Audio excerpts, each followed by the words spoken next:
Good morning, fifth grade. Today I'm just going to do a quick introduction to Chapter 6, Lesson 4. This is our last lesson of the chapter. Just kind of talk about what you're going to learn and the different questions you're going to see. Okay, so we have now written our Constitution. It's been adopted. We've added a Bill of Rights. So Lesson 4 is all about, what are some of the things in the Constitution that make it such an important document and make it so great that we're still using the same document even today in 2020.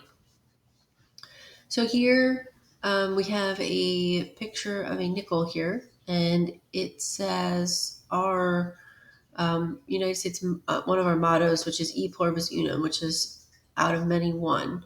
So what they want you to do before you start the lesson is explain why you think that is a good motto for the country. So why is the motto out of many one a good motto for our country? Remember, a motto is something that reflects who you are or what you are. So kind of think about that and how does that relate to how we are as a country and how it, does it sound like something that describes the United States?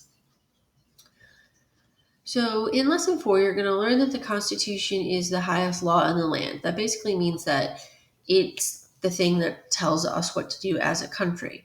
How I like to explain it is the Constitution is sort of like a how-to manual on how to run the United States. So you're going to read a little bit about some of the different parts of the preamble and what they mean and how they're actually applied to our country. So the preamble talks about having a more perfect union. So you're going to read about some of the things that help us be united as a country. The preamble also talks about establishing justice. So it's going to talk a little bit about our court system, some of the powers that it has. And then you have to summarize that here in number 1. So how does the Constitution make us a more perfect union? Well, it helps that the states and the government share powers and that we as citizens have civic responsibilities. Those are things that we have to do as citizens of our country. And they want you to fill in, how does the Constitution establish justice? So what did you learn in this paragraph that helps the Constitution establish justice for our country? Another thing that the Constitution talks about is ensuring domestic tranquility. So domestic means relates to home or family, and tranquility, as you guys probably know, means peaceful or calm. So here's some examples of how the Constitution helps to keep our country calm and peaceful. And for number 2, they want you to write how the National Guard in this photo here is ensuring our domestic tranquility. Another thing that the Constitution discusses is providing for the common defense. So what are the things that our country does to defend us and keep us safe and healthy? So what they want you to do for number 3 is they want you to add where each branch of the military operates. So what they mean by that is like, where do they work? So for example, kind of give you a little bit of hint, the Air Force, they're in the sky. That's where they fly planes and they protect us. And if you're not sure, if you read through here, it tells you kind of where each branch operates. Okay, so fill those in. Right. Another thing that was talked about in the preamble is promoting the general welfare. So remember, welfare is like how people are. Are they healthy? Are they being treated well? So they want you to read this part. And then down here, one of the things that our government does for our welfare is they test products and make sure they're safe. So here we have a picture of a crash test. So this is actually testing this car to see how safe it is and make sure that if you were to get into an accident, what would happen to you? Would you be safe? Would the car be able to keep you safe? So why is that a responsibility of the federal government? Why are they in charge of testing this? Okay, and then on this page, you're going to read a little bit about the different times that we have amended the Constitution. And this is part of the reason why we still use the same document that was written in the late 1700s, because we can make changes to it. And our country has changed a whole lot since then.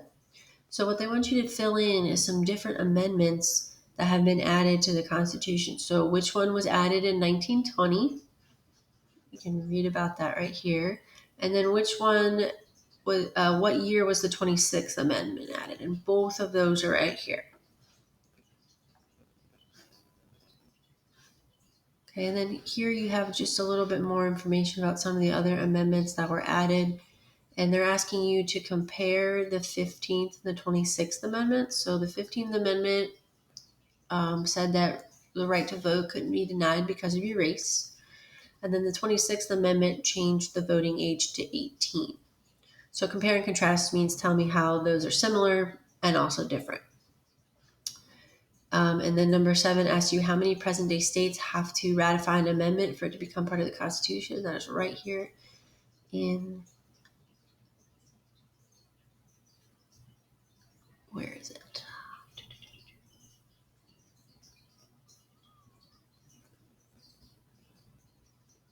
It's right here in this first paragraph, sorry. So you'll find that information right there. All right, and then for number 8, you'll have to describe 2 ways that the preamble of the Constitution affects our lives today. So all the different things that you read about in this lesson, how does it affect your life? And then number 9, again, you have to use your imagination. During a hurricane, your town is in danger of flooding.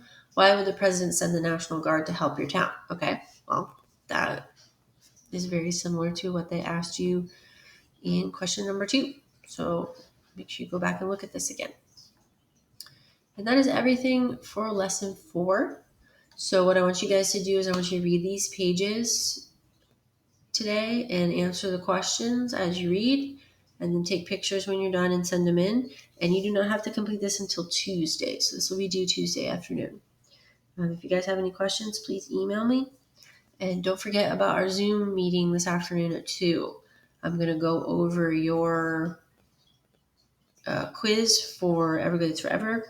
And then we're also going to have our show and tell. So if you haven't found something for show and tell, make sure you, if you would like to participate, have something with you. Also, don't forget, please go back and watch my lesson 3 video where I highlight the book so you guys can copy the highlights into your book and then use it on the quiz. Remember, the lesson 3 quiz is going to be tomorrow. So make sure you copy those highlights before you take the quiz. I hope you guys have a great day. See you at our Zoom.